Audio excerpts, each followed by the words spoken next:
We are going to be 10 billion by 2050. We are going to live on a planet 4 degrees hotter. We are going to have more mouths and less food. We are going to have less land and more pollution. But we crossed oceans and we defeated diseases. But we went to the moon and we blossomed the desert. Because we are innovators.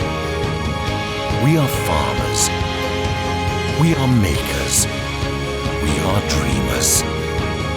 And we are going to gather and discuss, create and inspire minds and souls. Because we are feeding our future.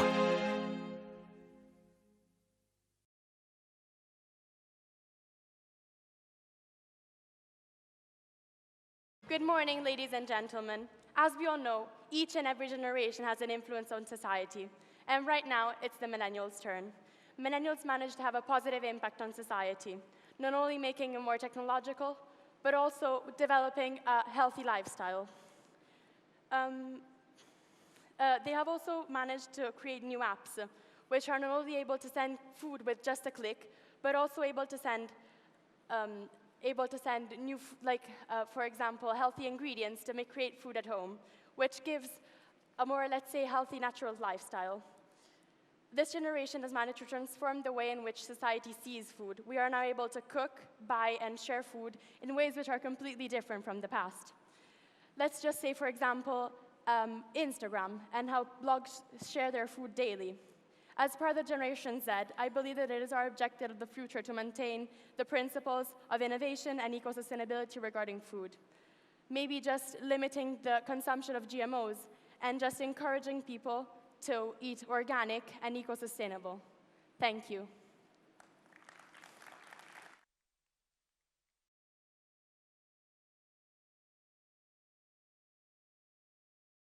Hi everyone, and welcome to our panel about the relationship between food, social media, and millennials. I'm Stefano Maggi. Here with me on stage are Ottavio Nava and Gabriele Cucinella. We are CEO and co-founder at We Are Social Italy. The main element that we are going to talk about is something that we can observe from a privileged point of view, which is the fact that millennials are actually more and more active on social channels. So basically we are exploring three main trends related to this evolution, and these trends are basically expression. So millennials use social media more and more to express themselves about what they eat and what they would like to communicate about. Millennials also have a lot of inspiration income from social media. And the third element about social media and millennial is how millennials are using social media to express their identities. I might have some slides coming up next, okay? So this is us, as you've seen. The fact that we are of a privileged point of view about social media is because we are a socially led creative agencies with offices all over the world. So we study a lot of groups of people, and most of all, we study groups of people who are changing fast. Millennials are among those people. As I told you, expression is a very important element of their behavior, such as inspiration is and identity. These three elements really characterize how millennials use social media. Millennials value their food, not just in terms of expression, but also in terms of money, because just think about it, 44% of their disposable income dedicated to food is allocated to eating at restaurants, compared to 40% for boomers. And when it comes to cooking at home, they are twice more likely than baby boomers. 86% of them say the internet is their main source of information when it comes to talk about food.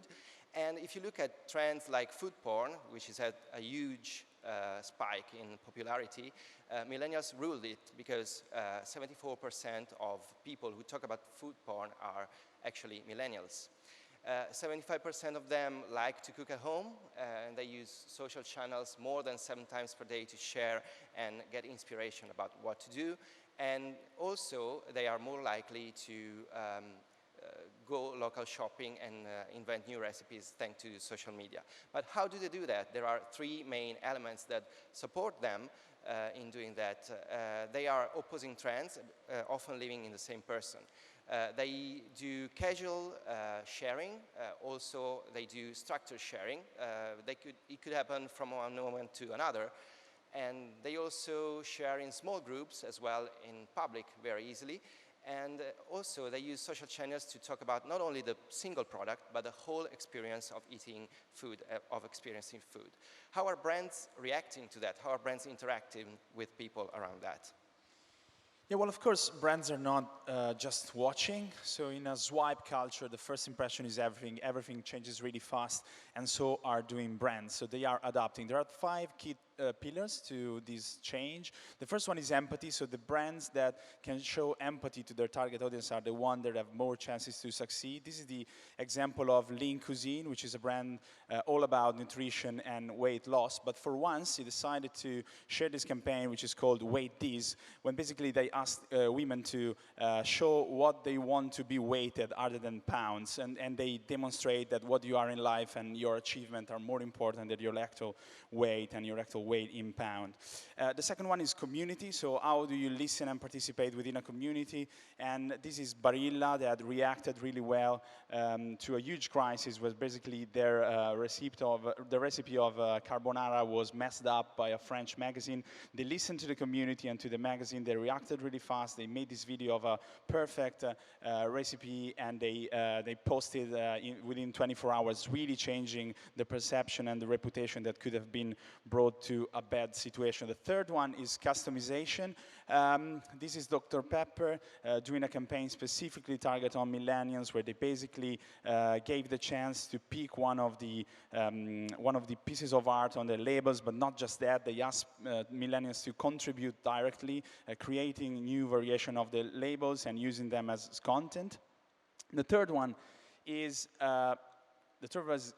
co-creation. So the example here is Lay's potatoes that started in 2012 to do as a flavor, and now do as a flavor peach, which is basically a tour within all the United States to try and find a flavor of their chips, and giving $1 million as a prize. So they really help people participating. And the last one is consistency, and this is Chipotle. Is all about organic veggies and like good way of farming, and they did this series aired on Hulu, so the channel is also perfect for the target, where they basically show this guy really going against the industry of processed food and bad ways of feeding animals. But this is not just about brand, it's also about product. Yeah, so far we saw how brands are influencing and reacting to millennials and their behaviors, but on the other side, millennials are influencing brand in a lot of ways, and products are influenced by millennials as well. And we will go quickly through 3 trends. First one is data and feedbacks, and I think we'll hear more about that during this panel and other panels in this conference. So social media are providing a huge amount of data and feedbacks to brands, and brands have the great opportunity to react to that and come up with products that accord to that feedbacks. Domino's is a great example. For example, 4 years ago, Domino's decided to reinvent and change all their product line because people was complaining about that on social media, and this is something that was not possible a few years ago. Values are crucial for millennials. The local products, the sustainable products, transparency are crucial values for them, and brands are reacting accordingly. And this is a great example of a restaurant called Good Bank that opened recently in Berlin, that is focused on self-produced greens with hydroponic vertical gardens. And the last point I wanted to talk to you about is trends. Trends have the opportunity to spread very quickly on social media and be discovered and studied by the brands in a more consistent way. And this is what happens with third wave coffee, for example, that became a trend from a very small business's perspective, but it turned into something that inspired the big brands. Probably the most common example in this area is craft beer market. The craft beer market started around 15 years ago as a small business managed the trend, but now is influencing usually all the beer market. So we are closing our introduction and let the other speakers go with this image that is the typical image you will find on Google if you search food and social media. But what we wanted to focus, what we want you to focus on is that it's not just that, it's not just young adults taking pictures of food, but it's how a new generation is influencing the entire food channel. Thank you very much.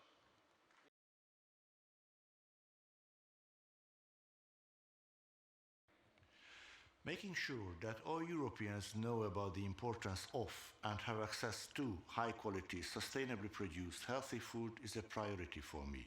In particular, I want to help ensure that children and young people form positive eating and lifestyle habits early. This area is inevitably also a challenge for the food sector. It needs to keep innovating, including with the help of emerging technologies.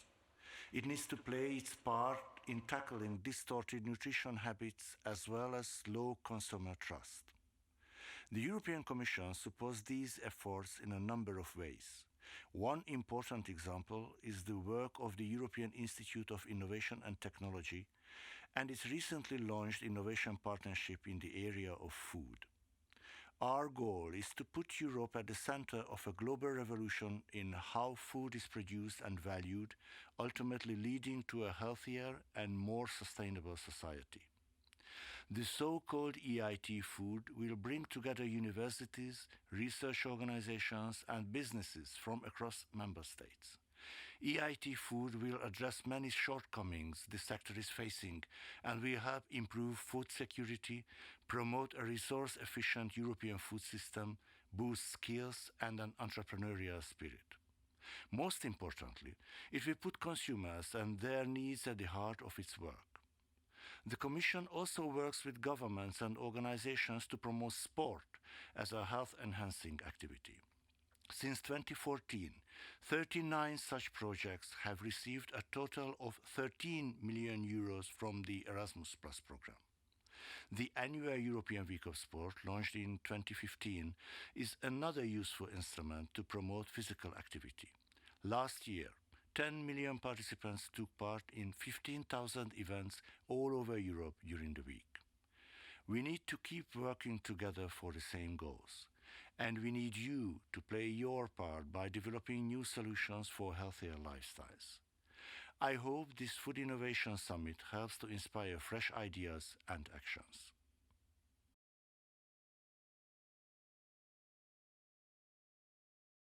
Hi, everyone. I am Danielle Gould, founder and CEO of food+tech Connect. And today I'm going to tell you a little bit about food+tech Connect, a little bit about why I'm so excited about the millennials that are shifting the food system, and then I'm going to tell you a little bit about what's next and what I'm working on that I'm really excited about. So food+tech Connect is the site of record and world's largest community for food tech and innovation. So since 2010, we've been tracking all the business tech and investment trends in food, and we've also built a community of over 36,000 food innovators in 32 countries around the world. In addition to our news, which you can get through our site and through our newsletter, we also offer strategy. We work with a lot of large companies. We do events that connect people offline, and we recently launched a job board. So I started tracking this space in 2008, when there was basically like 50 organizations that were thinking about how technology data could transform the food industry. And it's been amazing to be able to see the crazy shift that's happened in just a couple of years. So big food is struggling, right? Since 2011, the top 25 food companies lost $18 billion in market share, where at the same time, startups were receiving investments of $10 billion across food and agricultural technology and food startups. So why is this happening? Well, there are a lot of reasons. There's a democratization of business, a lot of that owed to technology, but it's also because people are voting with their dollars. So we're seeing huge changes, right? Where we're eating, instead of eating just plain lettuce, we're eating kale. Where instead of eating Heinz ketchup, we're eating Sir Kensington's ketchup, a better-for-you company that just got acquired by Unilever for $120 million. This company's only been around for 5 years. Instead of eating McDonald's in the US, we're eating at Shake Shack. Instead of eating cornflakes, we're eating Back to the Roots cereals. Back to the Roots in New York, the New York City public school system, they just took all of the Kellogg's cereals out of the school system and replaced it with Back to the Roots, which is a company that launched their cereal product last year. Instead of eating Yoplait, we're eating Chobani. So why are all of these happening? Like I said, because eaters are voting with their dollars, and the consumer has evolved quite a bit, and a lot of that is being led by millennials, right? So this 21st century food consumer really cares about convenience, they care about values, they want personalized experiences, transparency, and they really care about health. So I'm going to talk about all of these quickly.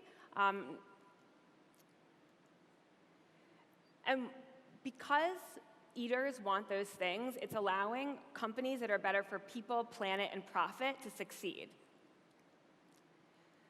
So on the convenience side, right?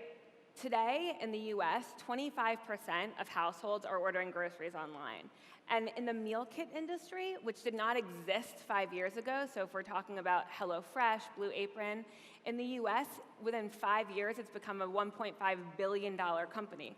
And all of that is about meeting eaters' needs for convenience, right? So these things didn't exist, but they're completely shifting the industry. Food Kick, I can get groceries, amazing groceries, delivered to my home within an hour. Meal kits, which give you the convenience of giving you recipes and all the ingredients to create those recipes and sending it to your door. Brands that are now able to sell online directly to the consumer, they can completely circumvent retail.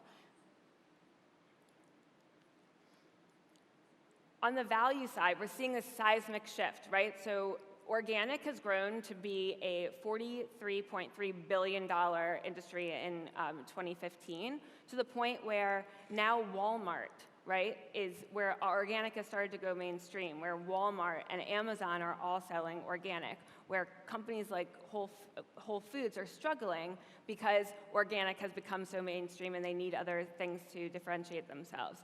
And that's because eaters, again, are voting with their dollars. Plant-based, this industry is growing at a rapid clip.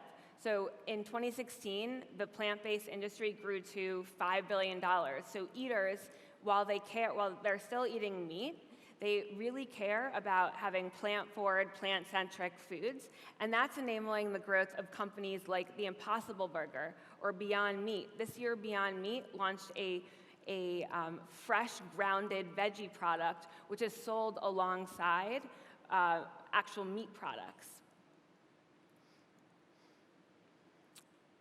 Millennials really care about experiences and experience over things, which is a huge shift, right? You're seeing the ownership of cars drop, right, because there's ride sharing. You're seeing that Airbnb has become the largest hotel group in the world. And that's happening in food as well. So these are just two examples. Eat With, which is like an Airbnb for food, and then Airbnb itself just got into dining experiences. Back to the Roots, which I talked about earlier, this is one of my favorite companies. I love what they're doing, and they're really meeting this need for, they created their product, the cereal, because they wanted to create a market for sustainably produced wheat in the US. In the US, we have a huge issue where all of our wheat is controlled by large corporations, and so they said, we want to help farmers create a market, and we're going to do that through cereal. Okay, sorry. And so, like I said earlier, they're having a seismic growth, and they are replacing Kellogg's in New York City schools. There are 400 companies and organizations that now work in food waste, right? And now you're starting to see products made from insects are becoming mainstream. So this is Exo bars, which are cricket bars. They're being sold at the airport, right? So, and all of this is happening, and all these companies are able to exist because they're meeting eaters' demand for healthier, better for you foods that are more sustainable. Also, you're seeing a growth in the number of places where you can grow food. So you're seeing on grocery stores, in restaurants, even at home, where people are starting to want to see where their food is grown, whether you're in the city, whether you're in rural areas. Personalization is just getting started, and the data, there are companies that are launching, but really, if you talk to any of your friends, the pipe dream is, I want to know exactly what I should be eating. So Habit is a company that's doing that, raised $32 million. They take they do a test to assess your metabolism and then customize your meals and send them to you based on that. Personalized vitamins, right? And again, all of these companies can only exist and raise this kind of funding because they're meeting our needs, because they're meeting the needs that millennials are driving for personalization. I just want to touch on this really quickly because health tribes, there's not a lot of activity yet, but I think that this is the new frontier where there are so many people that are associating themselves with different health tribes. So whether you're a flexitarian, whether you're a vegetarian, paleo, if you have an autoimmune disease or digestive disease, right? These are these groups of people that are now coming together, and they're coming together in different ways. So number one, on Facebook, right? There are groups on Facebook that are for each of these health tribes where people come together, they're sharing recipes, they're sharing medical information, they're asking questions. Whole30, also a huge community, SoulCycle, CrossFit. So there's a lot going on as far as connecting people online and offline, and a lot of that is being enabled by the digitally active, digital native millennials. So really quick before I end, I'm going to just tell you a little bit about what's next for me. We're really excited. So we've seen this growth. We've been following this for the past 8 years. And now we're really excited to be launching a new platform called Alpha Food Labs, which is an innovation lab for next generation food companies that are building products that are better for people, planet, and profit. So we are going to be working with startups and corporations to help them build sustainable, scalable businesses, to help corporations work with and act like startups. We're looking to meet the most ambitious companies, so if you are working on something cool, come and find me. Thank you so much for having me.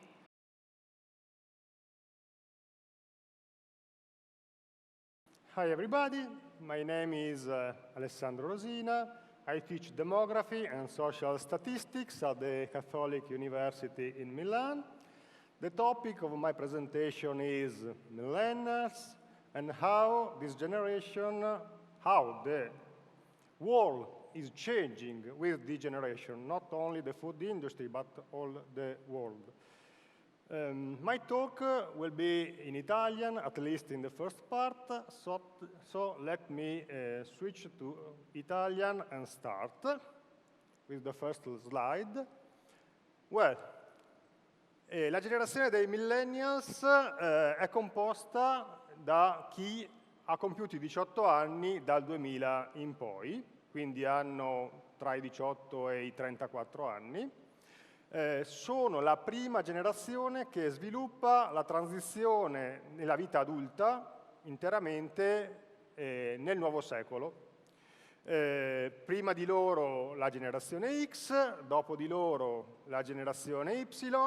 Inizialmente i millennials erano chiamati generazione Y perché appunto venivano dopo la generazione X, ma per le ricerche poi che si sono susseguite e che hanno riconosciuto la loro forte identità generazionale, maggiore anche rispetto a quella dei baby boomers, si sono guadagnati questo nome più impegnativo, appunto quello dei millennials.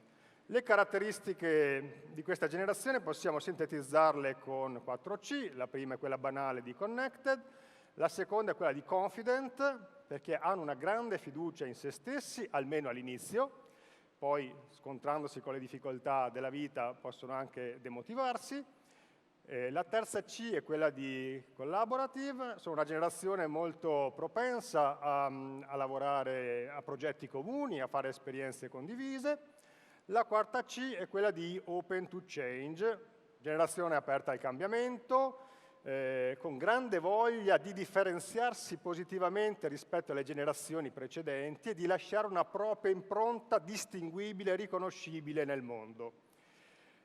Le trasformazioni, i grandi cambiamenti prodotti dai millennials hanno un impatto, e questo è il tema appunto di questa sessione, anche nella food industry, tant'è che potremmo proporre una quarta C, che è quella di new consumers, proprio per il loro particolare profilo come consumatori, orientato molto a prodotti, come è stato detto, freschi, genuini, salutari, sostenibili, e anche con modalità poi di acquisto e di diffusione non tradizionali.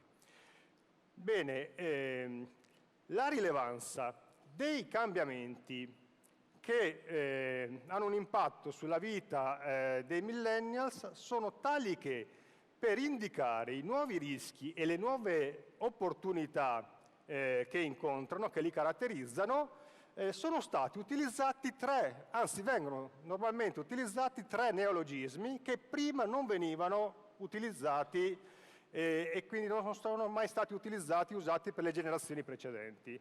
Il primo è quello di NEET, acronimo che sta per giovani che non studiano e non lavorano, e questa è la categoria dei millennials che maggiormente rischia di subire i nuovi rischi dei cambiamenti in corso. Expat è un neologismo che è stato introdotto per indicare la maggior facilità, ma anche la maggior propensione a spostarsi liberamente nel mondo, a fare esperienze in un mondo sempre più ampio e più aperto. Sono la prima generazione che quando pensa al mondo lo pensa collegato attraverso i nodi di una rete e non tanto diviso dai confini degli stati. Start-upper nel senso che possono essere i protagonisti della rivoluzione digitale se sono messi nelle condizioni per cogliere appunto le nuove opportunità.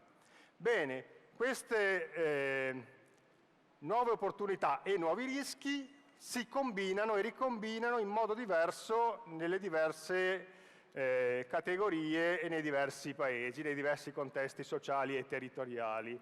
E questo avviene addirittura all'interno anche della stessa Europa, che è molto differenziata rispetto anche ai nuovi rischi che i millennials possono trovare.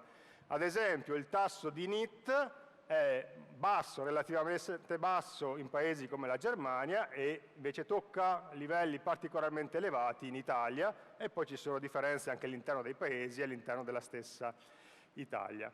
Riguardo agli expat, ci sono allora giovani che si muovono per necessità, spinti da fattori di push e quindi da quello che manca nei loro paesi e che quindi sono costretti a cercare altrove.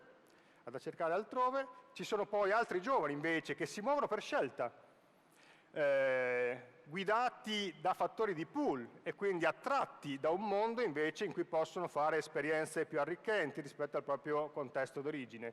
Ci sono paesi all'interno dei quali il saldo tra talenti che vanno all'estero e talenti che vengono attratti è positivo, e paesi invece in cui questo saldo è negativo e quindi rischiano di impoverirsi rispetto a una risorsa che è considerata la più importante per alimentare i processi di crescita e cambiamento in questo secolo, che è appunto il capitale umano delle nuove generazioni. I millennials danno il meglio di sé se inseriti in un terreno fertile e c'è una ampia evidenza empirica che fa vedere come le aziende, le organizzazioni, i paesi che si rendono terreno fertile per i millennials sono quelli che consentono ad essi di dare i loro migliori frutti e di diventare quindi i migliori interpreti di nuovi scenari di crescita, di sviluppo e di cambiamento, mentre i paesi che non investono sui millennials trasformano i giovani in costo sociale a carico delle vecchie generazioni, anziché renderli protagonisti della crescita e del cambiamento. Well, I want to conclude with an apologue that, in my view, can tell you more than any figure what how the generational change can improve our common well-being. The title is Helping New Generation Look Far Ahead. I'm going to read. Once upon a time, in a little village, there were children suddenly born with 2 eyes. When the first child was born with 2 eyes, the people from the village thought it was just a trick of nature. But then, when the second, the third, and many others were born the same, it became evident that it was something more systematic, which affected all the newborns. Initially, parents were left speechless, but the purely aesthetic impact was soon overcome. After all, a second eye didn't make their children uglier. They were just different from their own parents, who had only one single eye in the middle of their forehead. The children of other parents, too, were in the same condition, hence soon everybody came to terms with this. However, the purpose for this second eye was not clear. Everybody in the village had been living decent lives until then with just one eye. The old wise man, therefore, agreed that the second eye was useless, and rather they feared the children might grow up absent-minded and confused.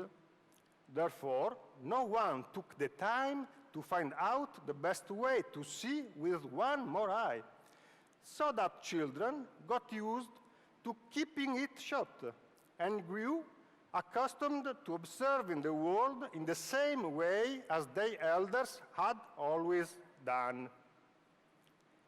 In a nearby village, the same thing happened. Yet the old man here considered the second eye in the newborns as a gift for the whole community and as a resource for developing new visual skills.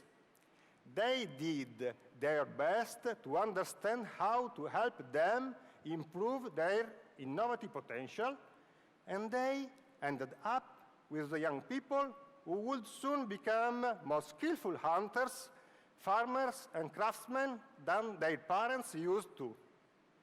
We may call the first village as preservation of the old, and the second as promotion of the new.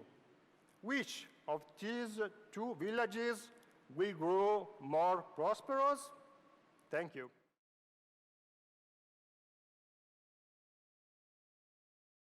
Hi, everybody. Before I get started, I want to talk about this. This is not the way that we can feed the world. This is the industrial food system. This is a system that ships in high-calorie, low-nutrient food, often from thousands of miles away, and it leaves us completely disconnected from the food and completely disconnected from the people that grow our food. And in countries like the USA, which is my adopted country now, the results are absolutely awful. Obesity, diabetes, not to mention impact to the planet, and most importantly, just a total breakdown in community around food. The good news, though, is this, which is a real food revolution is coming. And this is being driven by the consumer. The consumer has essentially lost all trust in that industrial food system. They don't know where their food is coming from. They don't know the farmer, but they see those awful issues. And people are reacting to that en masse. As Danielle said in the first talk here, organic food in the US has gone from nothing to become a $40 billion industry in the last decade. These stats are absolutely everywhere, and they're all over the country. local food is the industry's fastest growing sector. Essentially, people want total transparency in their food supply. They want to know their farmer, because when they know their farmer, they know where their food is coming from, and they can trust that food. Now, these people that I talk about increasingly live in the city. This is a stat that you will hear over and over and over again in this conference in the next couple of days, which is by 2050, there will be 9 billion people on the planet, and 70% of them will live in the city. Now, these people need feeding, so you have an increasing population that is urbanizing very quickly, alongside a huge demand for local food. And the industrial food system is not geared up to try and meet that demand. Instead, meeting that demand, coming up with a solution, really represents an incredible opportunity for a whole new generation of entrepreneurs, those who understand urban agriculture, those who understand local food systems, those who understand the importance of relationships in the food transaction and how that brings transparency and trust. So Square Roots' co-founder, my friend Kimball Musk, talks about the opportunity in local real food being bigger than the internet was when he and I started our careers some 20 years ago. And so for all those reasons, we set up Square Roots. So with Square Roots, the idea is that everyone will know their farmer. And we will make that happen in the middle of our biggest cities, serving those 70% of those 9 billion people. And what that means is that with Square Roots, the aim here is to bring local, real food to everyone. So I'll talk now about how we're trying to do that. Well, the first thing that we've got to do is build farms in the middle of the city. So this is our first farm. It's in Brooklyn, New York. What these farms are indoor, controlled climate, hydroponic farms. They're built inside shipping containers. We worked with a company called Freight Farms to do this. And these farms literally are on a parking lot in the middle of Brooklyn. It's pretty scrappy, but what it allows us to do is grow GMO-free, spray-free, beautifully nutritious, super tasty food right in the middle of New York, right in the neighborhood next to the people that want to eat this food. The second thing that you've got to have is an army of entrepreneurial-minded farmers. Remember, people want food that they can trust. And when you know your farmer, you trust the food. And so we created Square Roots as a platform that allows us to coach and unleash a whole new generation of entrepreneurial farmers, and we can then support them as they tackle this internet-sized opportunity. Farmers like Nabila. Nabila has been with Square Roots since we opened the first farm in November of last year, and she is now a social media megastar. She's taking real food that she's growing in her farm, and not only taking that to local restaurants, but she's also taking that across the social web. This is a woman who now has over 30 million views of viral videos that she creates in the farm, where she's trying to educate the rest of the world about growing food in the middle of the city. Or people like Paul. Paul is an incredible social entrepreneur. His customers willingly overpay for his greens so that at the weekend he can distribute discounted greens to low-income neighborhoods across New York City and provide food access for those that otherwise would not have it. Or people like Eric. Eric grows the best microgreens now in New York City. And you'll often find him with a camera crew in his farm as people are trying to understand what the hell is going on here in Brooklyn. Or people like Josh.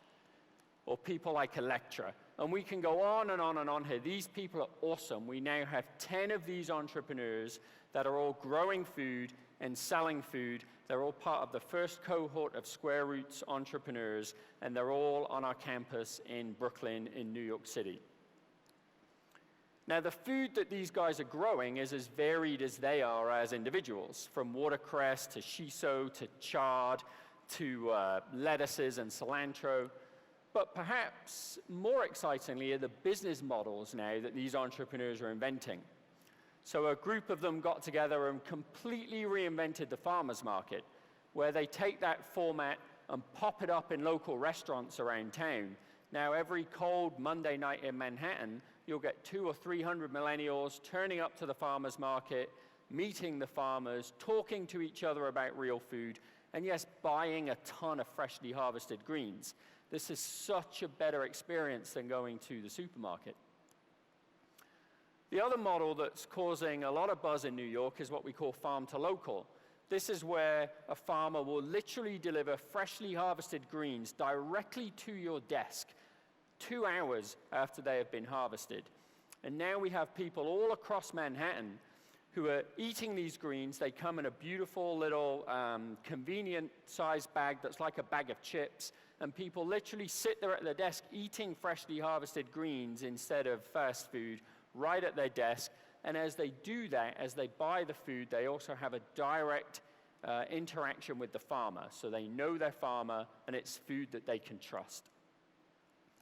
Now, trust is a big deal here, right? This is the industrial food system on the right-hand side. There's no trust in this system, and this is why people have lost all faith in it. There are so many layers between the farmer and the consumer, whether that's agents or wholesalers or retailers, and every single one of these takes their cut of the profits, which leaves the farmer with super thin margins and the customer completely disconnected from the food. By comparison, here's the square root system, straight from the farmer to the consumer. And whereas industrial food, 20th century food, can take weeks to get from the farmer to the consumer, what that means is the food has to be grown to travel. With the square root system, the food takes hours to get to the consumer. And so the food can be grown to taste. And the food tastes amazing. Said simply, that's the way you used to buy your food with the industrial food system, and it doesn't have to be that way with square roots. So our plan now at Square Roots is to replicate these campuses in every city in America. The idea is that eventually everyone will be able to know their local farmer, and everyone will be able to have access to local food. And as we think about expanding across the country, we think about ways to grow more food using fewer resources. Now, lighting in indoor farming is one of the biggest challenges that we face. How do we make that more efficient? How do we make that more cost-effective? And when I say we, what I really mean is the farmers. Because farmer entrepreneurs like Max, they will join Square Roots not just because they're being coached how to grow food and sell food, but because they're being empowered to hack the hardware and tweak the software and make innovations to make this whole indoor farming industry that much better. And as someone like Max invents a new improvement in the farm, we can quickly push this learning out across all of our cloud-connected farms so that all of our farmers everywhere can grow better food, but do it locally. Now, as we're going about expanding Square Roots, we never ever lose track of the main point here, which is the human element, right? We are here to empower the next generation to become entrepreneurial leaders in this real food revolution. And that's really what gets me most excited, because I'm here standing, talking to you today. I hope that this time next year, one of our first cohort of entrepreneurs would have graduated from Square Roots and is on their way to inventing an amazing company or an amazing innovation that will completely change the food industry. That's very much what I hope will happen, and I think it will. So thank you very much.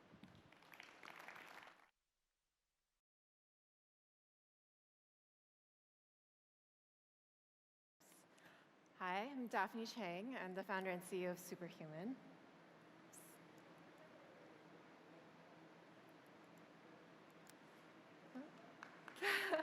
Sorry.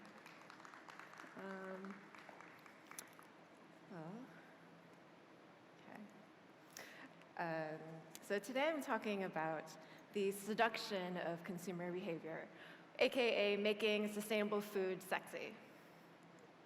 I'm Daphne, and I'm an American-born Chinese. So I was raised in a traditional Chinese family with very strict parenting. I was a math nerd, so I got perfect SAT scores and ACT scores in math. I was the only girl on the math team. And I was expected to become a doctor or a lawyer or something respectable, but definitely not a chef. But when I was 14, 15, I became vegan. And that's when I started cooking for myself and then realizing that I really enjoyed food, but also realizing that there's a huge lack of delicious vegan food. So I wanted to prove to the world that vegan food could be delicious. So I briefly went to UC Berkeley because I felt like I had to, but within a year I dropped out, and then I moved to New York City to go to culinary school. After culinary school, I graduated and started hosting dinner parties. And through these dinner parties, I created an amazing community of people who are impact investors, inspiring entrepreneurs, and influencers who are all trying to make the world a better place. So I really believe in the power of food as a connector for people.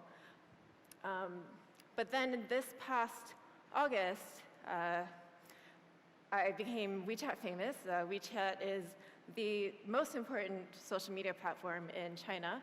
There's 700 million users that are active daily on this platform. So even more so than in the US or here in Europe, social media kind of rules the lives of Chinese people. So I was invited to China to host dinner parties, and they sold out within a few minutes. And when I got there, I saw that actually the healthy and sustainable food movement is very far behind. It's about 10 years ago where the US was. So I decided within a week of being there that I had to move there and help give this movement a kick.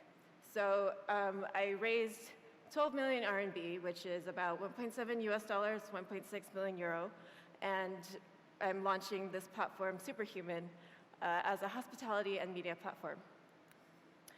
So me's ruining the world. It's taking up an incredible amount of resources and contributing a huge amount to our greenhouse gases and environmental damage. And China, with its 1.4 billion population, is consuming 28% of the meat currently, but that number is trending the wrong direction. It's going up. So in developed countries like the US and here in Europe, meat consumption is on the decline. But in China and other developing countries, meat is on the rise as people become more affluent, and meat is a status symbol. And so as they're getting more resources, then they're eating more meat. But the good news is that this generation, my generation, actually cares about these issues. And they're willing to pay more for sustainable produced products. But, there's a huge but, most do not feel personally responsible or empowered to take action for themselves. So they think that either the government or corporations are responsible, but they do not feel personally responsible. And I think that's a huge problem. There is a 400 million population of Chinese millennials. So this is the largest cohort of people who have the power to make a huge difference if they were empowered to feel like they could make a difference. So introducing Superhuman.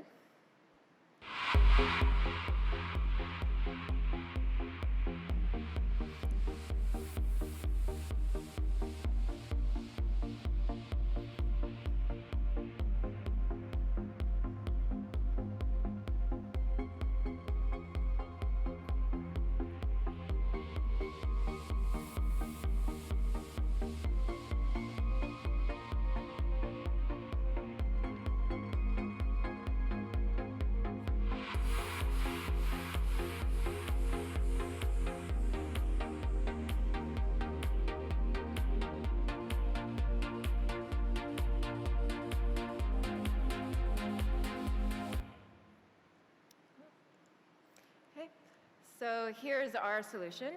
We're building a fully integrated ecosystem, starting from the supply chain to the marketing to the distribution and creating community. So it starts by partnering with like-minded startups and companies that can help us. So we can't do this alone. We're working with hydroponics systems company called Alaska Life, which is creating automated and efficient systems for growing local produce. We're creating a chain of restaurants with the goal of opening 100 restaurant locations in 3 years, and also a strong social media presence with TV shows on the streaming platforms, as well as working with other brands to leverage their existing followings. And one of the most important aspects of this is the community. So creating the feeling that you're being supportive, that you're not alone, and that you can make a difference, and you're surrounded by like-minded people. So we're doing that through events and festivals that make it fun and exciting, and also using technology to create an online platform where people can connect to each other more easily. So our approach is to seduce, educate, and empower. So seduction, that means making good food coveted, so making people want to make better food choices. So mostly through social media, we can leverage influencers that are in China called Wanghong, which they really have an influence, and over 60% of people say that they're influenced to make their purchases through their social media networks. So these really do have a potential strong impact. Also, food is food, so it must be delicious. We don't just eat for nutrition anymore or survival. We eat because it's pleasurable. So we have to create these really interesting restaurant experiences that are like cool environments and also very sexy, as well as products that make it super convenient and accessible to grab food to go. So we forget that food is a very social thing, and 80% of social activity actually consists of dining out for millennials in China. So our second step is to educate. But when I say educate, it's not by lecturing, it's by entertainment. So we're sneaking in a little bit of medicine with a whole lot of sugar. Or maybe not sugar, but something a little bit healthier. But our brains process content in different ways. And so we're choosing content that people are going to engage with and want to follow. So using a lot of imagery, 50% of our brains are wired for visual input. Using heavy video, because video is processed by our brains much quicker, and it also enhances an emotional connection, which we want because people are more inspired when they feel emotional attachment, and also interaction. So there's higher retention and learning rates when there's interactive content. Lastly, we want to empower people. So creating the mindset, building the community, and providing the resources that people can use to not feel alone. So across China's startup system is small and nascent, but it's growing, and we would love to foster this community. Bits and Bytes is an incubator that is an investment firm and also provides coaching and the resources to build food tech startups. And lastly, change comes from anywhere. So it's really important for us to create this supportive environment that inspires future younger generations to want to make change as well. It's not a top-down hierarchy. Voices come from all perspectives. It takes different perspectives from all expertise, from creatives to visionaries to the scientists to the technologists to investors. It takes a village to make a difference. So technology has a really important factor in this as a way to really scale and reach masses quicker and faster. So thank you, and hope that this inspires you to mentor and build the next generation. Thank you.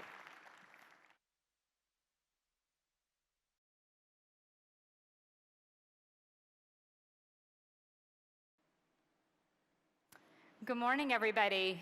My name is Deepti Sharma, and yes, I am a millennial. I know nobody in this room has ever met one, so I'll be your first. That was a joke. So today I'm going to talk to you a little bit about how I built a company called Food2Eat based on passion, community, and my love for food. So when I think about millennials, it really comes down to purpose. In a recent study I was reading by Deloitte, 9 in 10 around the world believe that the success of a business should be measured in more than just its financial performance. And what we mean by that is, how are we changing lives? Not just the bottom line, not just about profitability, but are we putting people before profit? So when we are starting companies, I think one of the main and most important things is to think about your mission, your vision, and your values, and having that start from right in the beginning of your company. And that's what most millennials have been doing, and that's what we did.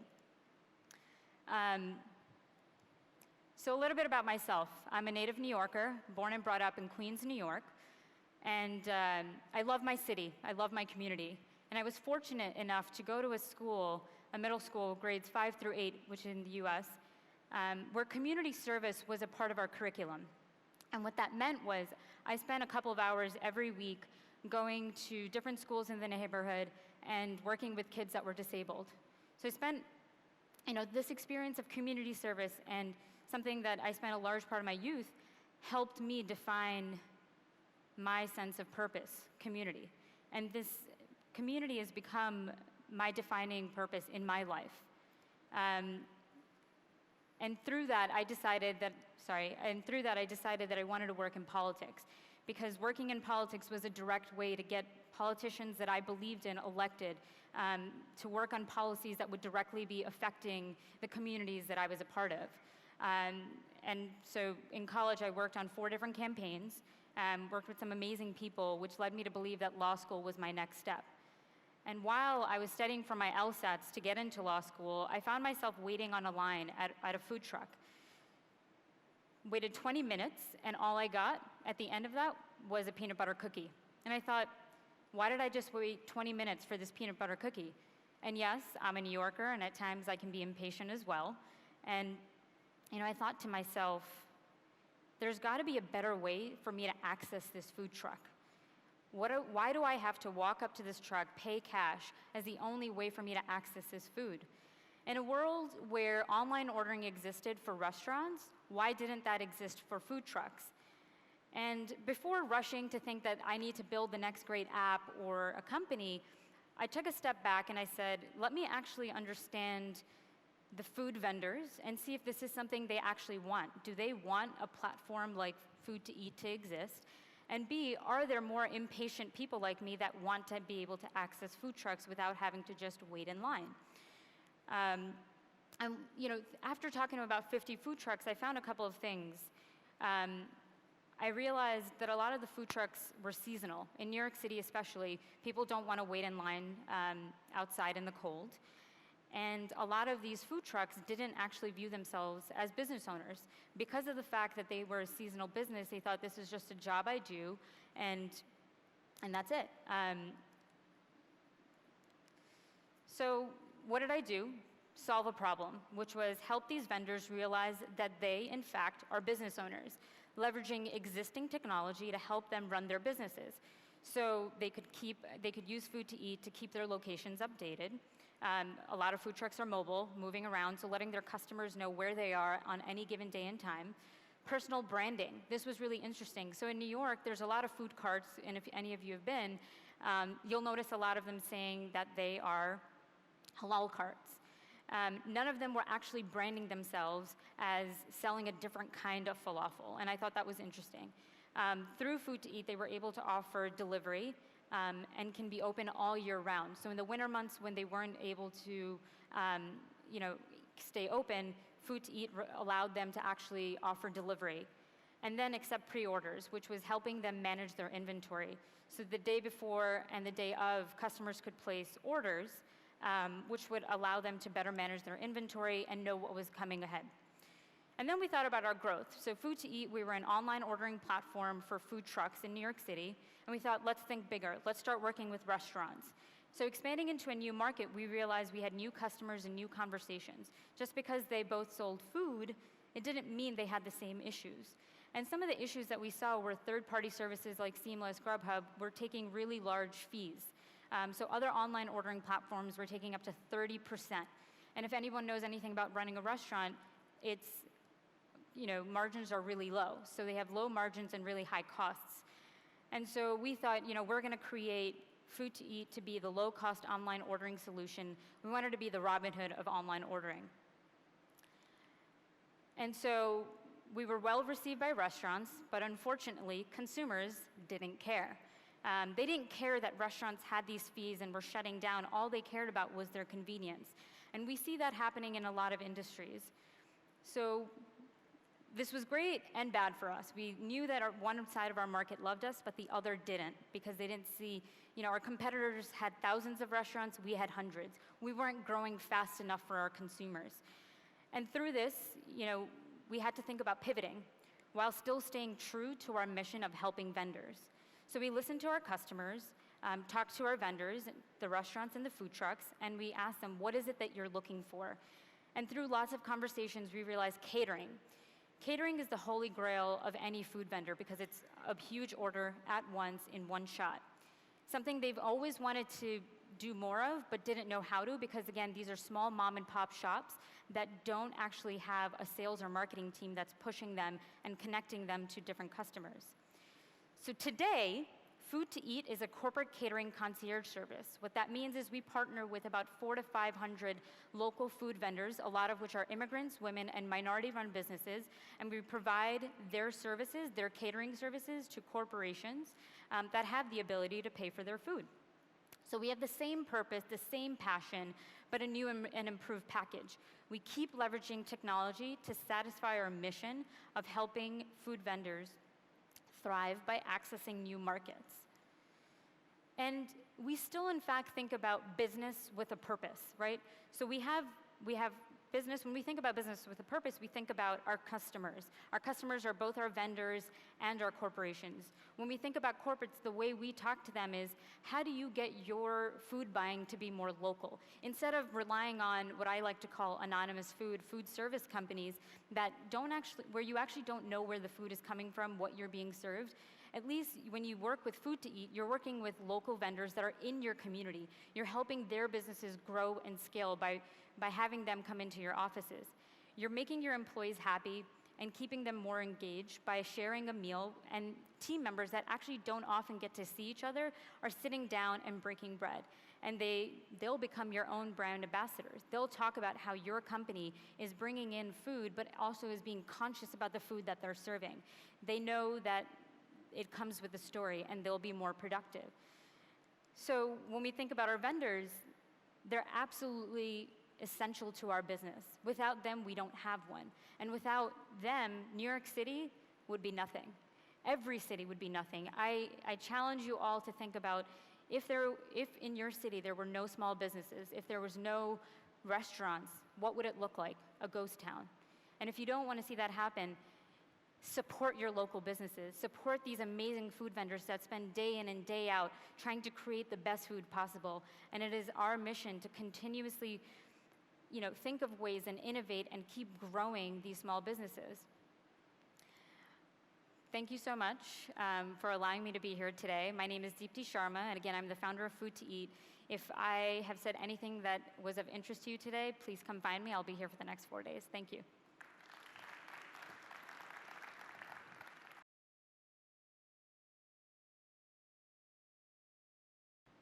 Hi. So I want you to think about two questions as I go through my talk. And the first one is, why should you walk more than 20 feet from your kitchen to get kale, spinach, or berries? And the second question is, why should you have to buy herbs? My name is Ezene, and I believe food should be grown where people live. And I want to tell you 4 stories that indicate how this became my mantra. My first story is about how this became clear to me about 4 years ago. I'd spent 13 years in an aerospace career, and I was assessing my contribution to the world. I felt content that I had contributed to multiple spacecraft missions, but something felt missing. It didn't make sense to me that we have technology to go to Mars, yet hunger is still an issue on a degrading Earth. What was I doing to help alleviate global hunger? Not very much.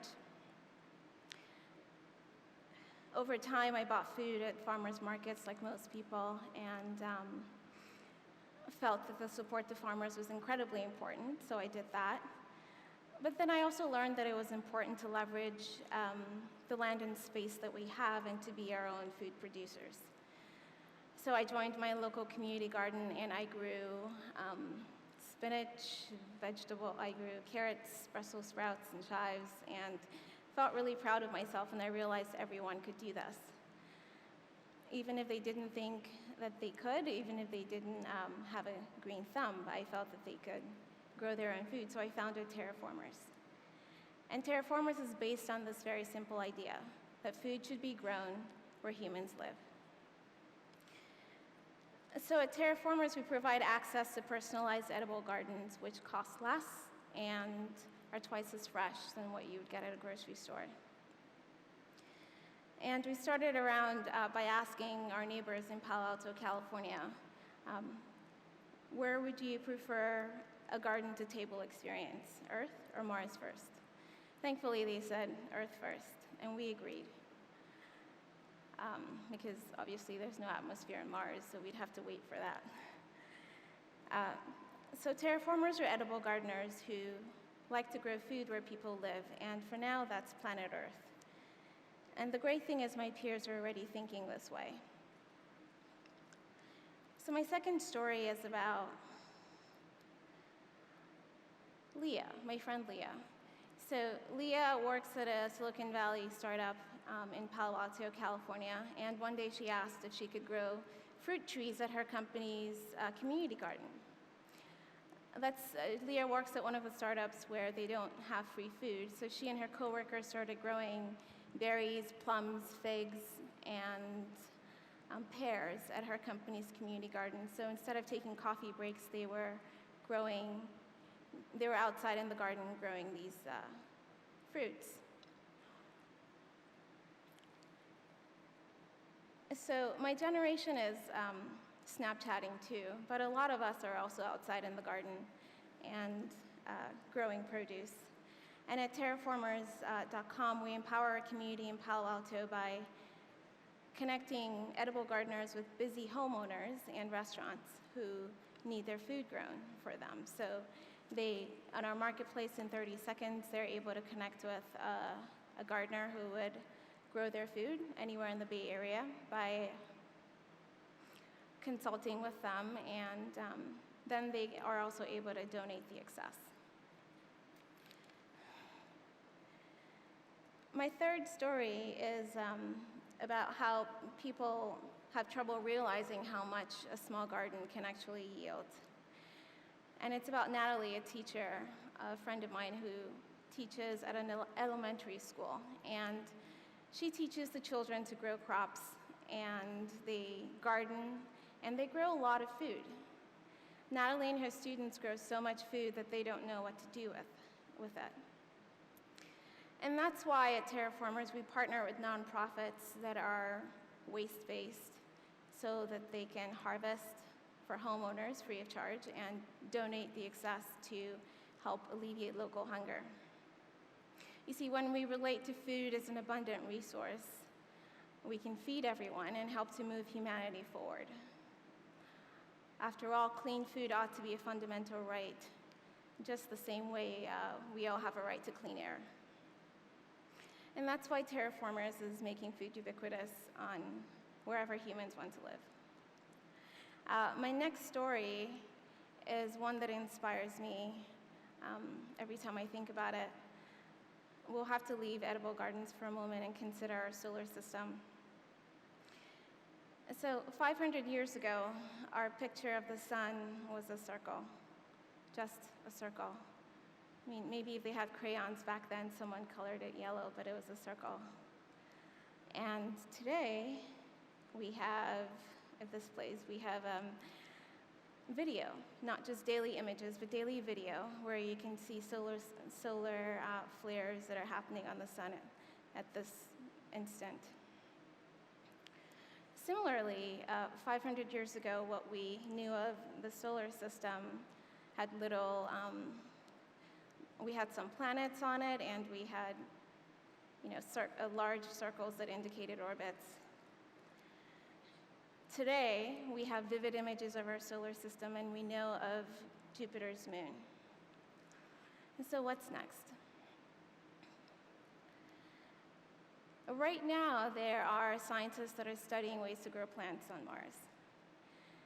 We have come so far as a people, as a global community, that we now have resources, and we are looking into resources to grow crops on other planets to expand humanity through terraforming.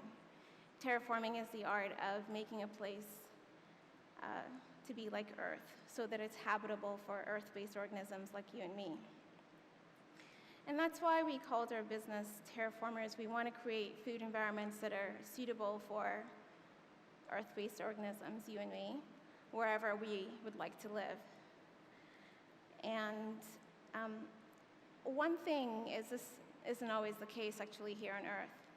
Because if you think about it, what's the first thing humans do in a new place? It's the first thing we would do on Mars. Well, humans are gardeners. We plant things. So we're natural gardeners.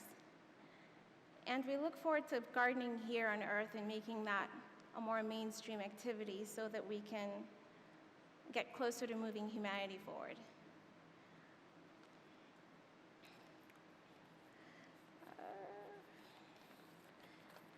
So why make food ubiquitous?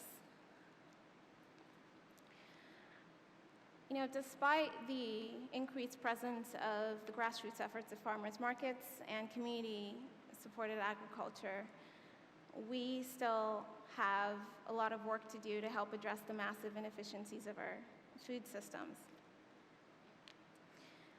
And how could we possibly make food ubiquitous everywhere if we're going to feed a growing population?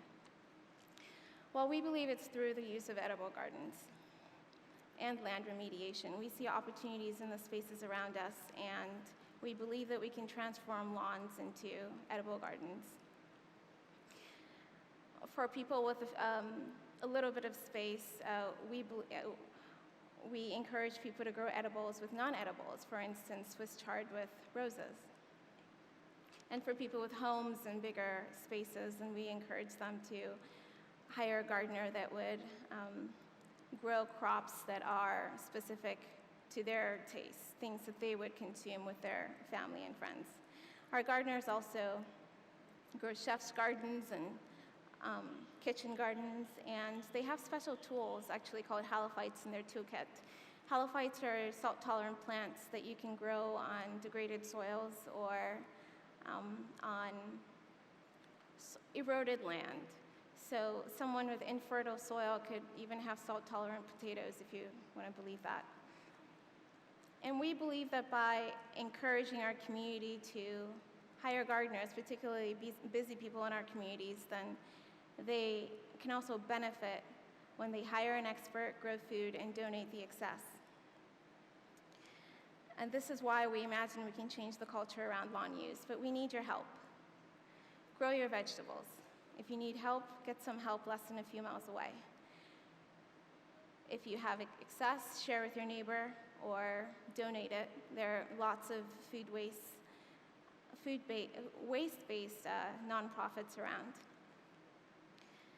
And you will feel empowered by your contribution to your nutrition and to your community, as well as consuming safer and more nutritious meals, being food independent, reducing your carbon footprint, and helping to reduce local hunger.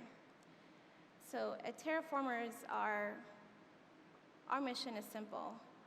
We believe in preserving life on Earth and extending it in the universe. And we're starting by growing edible gardens here, which cost less and are twice as fresh. And we believe that as we get a community of people who can garden here, we would be able to move to the next frontier and garden outside of our planet as well. But thank you for your time.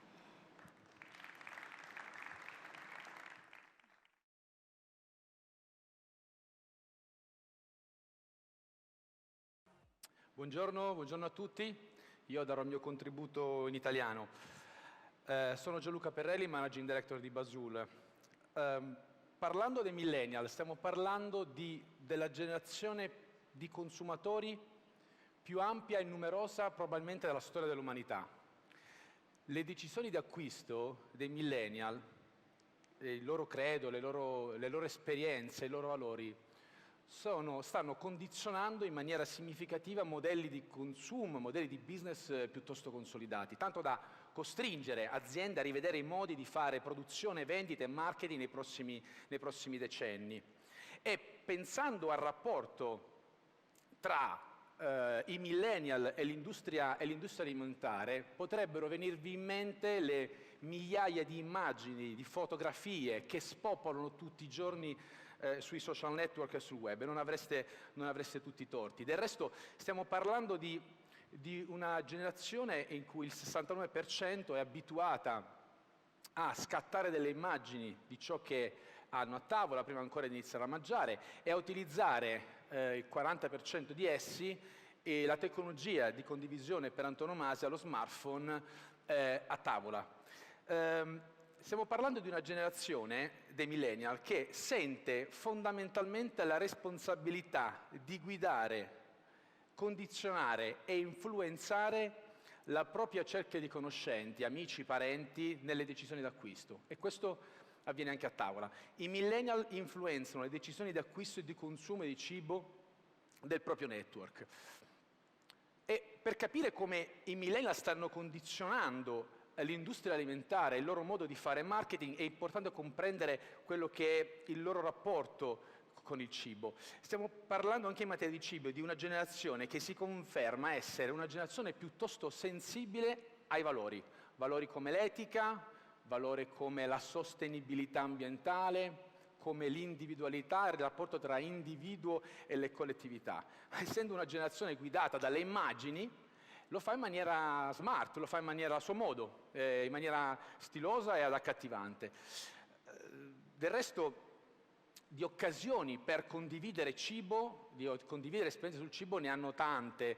Del resto, tra tutto ciò che poteva essere condiviso, l'esperienza legata proprio all'alimentazione è quella sicuramente più facile, più frequente e replicabile.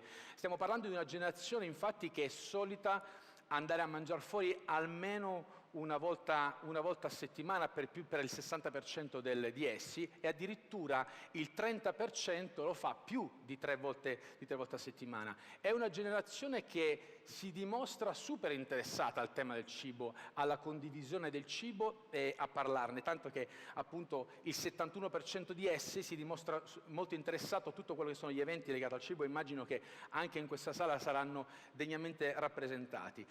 Un'altra chiave di lettura molto interessante è che stiamo parlando di una generazione che utilizza il cibo in maniera esplorativa, lo utilizza per capire e conoscere nuove culture e nuovi popoli, abitudini di nuovi popoli, e che si dimostra anche avere un rapporto piuttosto intimo con il cibo. E tra le statistiche più interessanti che è emersa, che tra l'altro alcuni di chi mi ha preceduto lo ha già registrato, è la generazione che è più interessata a cucinare in casa, a partecipare a corsi di cucina, a capire radicalmente che cosa sta mettendo a tavola.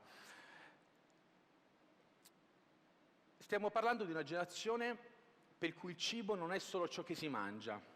Ricorderete sicuramente la frase di Feuerbach: tu sei quello che mangi, noi siamo quello che mangiamo. Bene, per i millennial questo concetto, questa affermazione è portata a un livello superiore. Il cibo per loro è una estensione della propria identità. La dieta alimentare rappresenta la personalità, i valori che le ispirano, e ovviamente in un ambiente così social questo è amplificato ad un livello superiore. È un po' come dire, facendo un parallelismo generazionale, che il cibo sta a millennial un po' come il modo di vestire, la musica, alcune cause politiche sono state per i baby boomers. Ma attenzione, perché questi signori non parlano soltanto di cibo, spendono anche tanti soldi per alimentarsi. 100 miliardi di dollari è la spesa annuale che destinano a tavola per alimentarsi, ed è sicuramente la generazione che è più disponibile, più disposta a pagare un extra valore a fronte di un cibo di qualità superiore. Ogni giorno online leggiamo parole come organico, chilometro zero, commercio ecosolidale, gluten free, eccetera, eccetera. Non sono soltanto dei tormentoni, sono simboli di appartenenza ad una generazione che vuole essere guidata anche a tavola da valori come la semplicità, l'autenticità e l'empatia.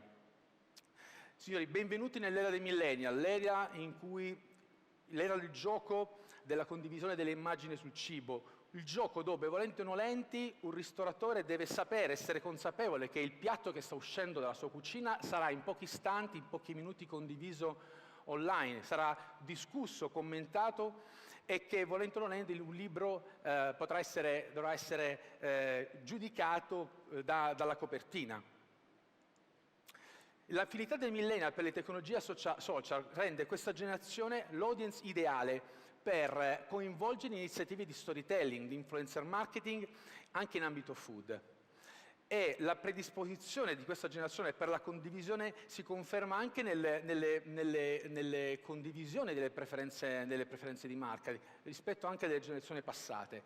Sono individui caratterizzati da una grande apertura, una propensione alla condivisione delle proprie storie in maniera molto aperta, e hanno una grande capacità relazionale di interazione. Quindi, per noi marketers, qual è uno dei paradigmi che ci possiamo portare a casa da tutti questi dati, da queste informazioni intorno a questa affascinante generazione?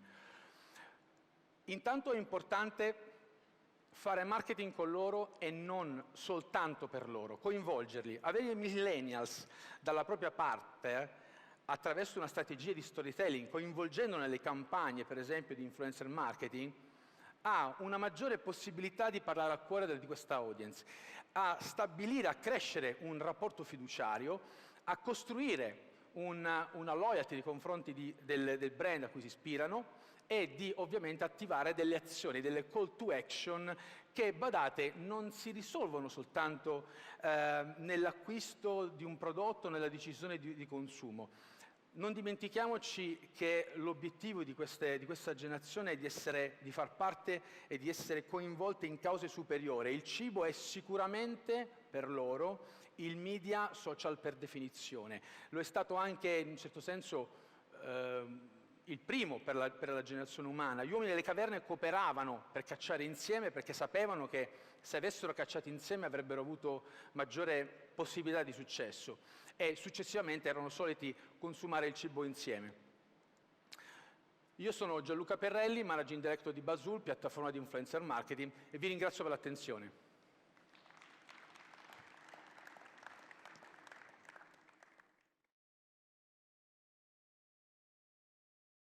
Hi, everyone. How are you doing today? Yes, finally I get to hear something from you guys. That's great. I'm glad that you're here to talk and hear a little bit, obviously, about millennials and how they are driving the future of food. What I want to talk about is actually why they matter. Everyone knows a lot about facts and figures and the different trends that are happening with millennials, but I want to talk a little bit about how can you work with them. If you are an owner of a business, a corporate, in general, how can you utilize all this amazing talent and all these trends that basically millennials are impacting? So I think that they matter. Obviously, this was like from 2014, but what we're seeing is that millennials are bypassing, obviously, baby boomers in terms of what they're doing, in terms of the numbers of dollars that they've spent. They love restaurants that are run by like top chefs. They really like restaurants that basically offer tasting menus, but most importantly, they really care about the future and environmental impact of things. So who are they really? They are between, obviously, the ages of 19 to 35. This is what everyone knows, but most importantly, they're the most current and most amazing asset of business as it relates to them being customers as well as your future employees. So it's very important that companies, that businesses, that they listen to millennials and what it is that they want and what it is that they need, because they can really make an impact as we're seeing different trends and business change due to the fact that digitalization is taking over businesses. So I really want to talk about kind of the intersection of millennials and business and how you can utilize and work with them in the future. Because how can they help you if you're running a business and if you're trying to stay alive and if you're trying to basically remain relevant? Basically, the way that you can use them is when you're trying to basically explore new product discovery. Corporate startup engagement is really important because you know a lot of corporates right now are working a lot with startups, but one of the challenges is they're realizing is that they have to basically impact and have a culture inside in order to work with basically startups, which basically for the most part are being run by younger generation. Basically, they can also help you with product selection as well as customer expansion and diversification. And this is very important because what's happening is businesses are seeing that they are losing they're losing revenue as a result of these new different business models that are being implemented by companies like Amazon and all these other businesses and new innovative companies.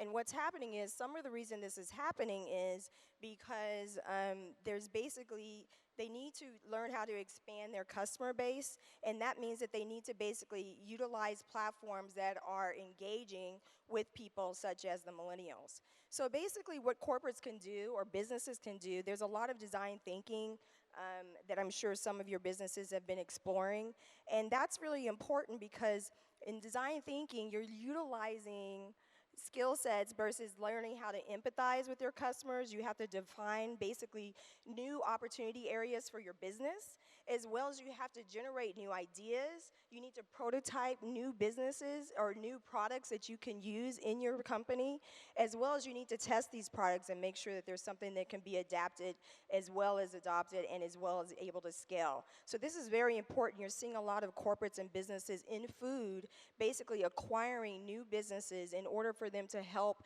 expand their product offering. And so this is where I think millennials can really play a huge part, because you can get people within your business, within your company, and you can basically invite and be inclusive of different millennials so they can help you with products for the future.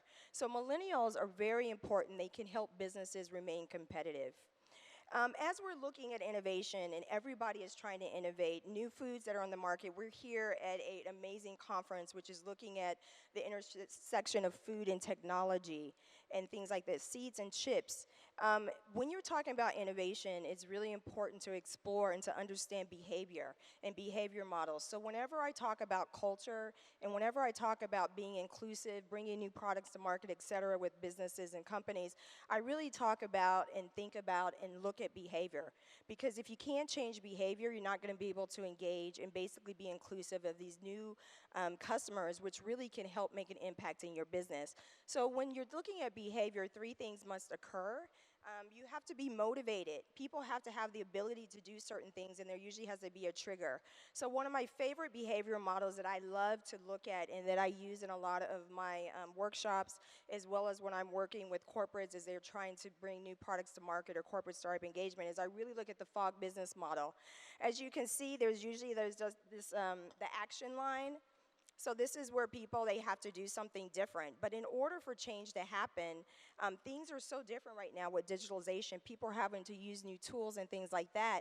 So what's happening is it's hard to do, but in order for these things that are new and that are difficult to do, you really have to have like major motivation in order for change to happen. So that's why it's really important to look at different triggers that businesses can use in order for this behavior to happen, both internally and externally, in order to engage with new customers. So corporates and innovation. What's happening is corporates right now, they're using different resources or ways that they are trying to innovate their business. And the reason I'm bringing this up at this talk about millennials is because millennials are customers. And they're also important to be a part and find a way to incorporate into your businesses in the future.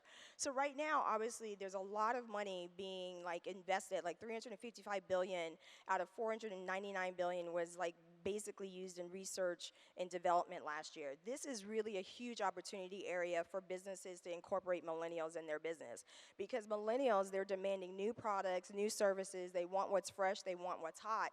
And so what's happening is you can really involve millennials, I feel, in your research and development efforts.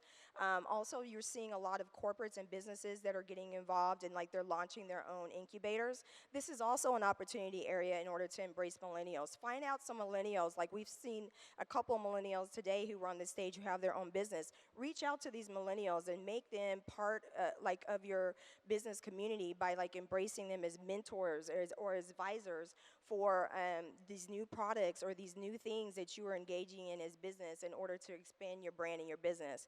Accelerators, same thing. Mentorship, there's recruiting and legal services. I say the way you bridge the gap between millennials and the future of food is you try to also identify maybe millennials that basically are in these different areas, whether it's technical areas, recruiting areas like HR, legal services. There are a lot of millennials that basically, they have their own companies that are in these areas, but they also at the same time, they're really driving the new food movement because they want things that are fresh, they want things that are different, and they basically don't care what the price point is. Traceability, working and saving the environment is very important to them. Also venture capital. There's a lot of millennials that basically have had successful businesses, and they're also investing again. So I think it's again very important for businesses to make sure that they align with millennials who are also in these areas, as well as mergers and acquisitions. So what's happening is, in terms of business and what's happening and why millennials are also very important, is a lot of businesses are now focusing and looking and using the Save Business model. This is a model that I ran across. They teach it at Harvard Business School. But what's happening is, you know, it's Save Business model is basically replacing the 4 Ps when it relates to products. So instead now customers, they're really focused on what are solutions that they can bring to market and solutions that people, customers can relate to, and also how can these customers access these products. So not where are these products being placed, like is it, not if it's in a store or not if it's, you know, but how can they get it? Is it via mobile? Is it via like website? Different ways, diversified ways in which people can reach and embrace your new products and your services. They're also looking at the value proposition. As we've heard throughout the day, millennials, they really value is very important to them. Where their food is coming from, is it fresh? Is it basically damaging the environment, things like that. So what is the value? So companies also need to look at when they're bringing new products to market, whether it's a restaurant, whether it's a corporate, I don't care what it is, any type of business, they really need to see what's the value proposition and how is it they can relate to these new customers, which I feel are millennials, which can really change the business and really change their brand. And then also education. Education is really important. You have to make sure that you're educating consumers about their food, where it's coming from, and I think you also can utilize millennials, who are your new customers, in terms of helping you figure out some of the verbiage and the way that you can and should communicate to new people and actually to bring new brands to the future. So millennials are the future, and I just say it's time for us to embrace them. Thank you very much.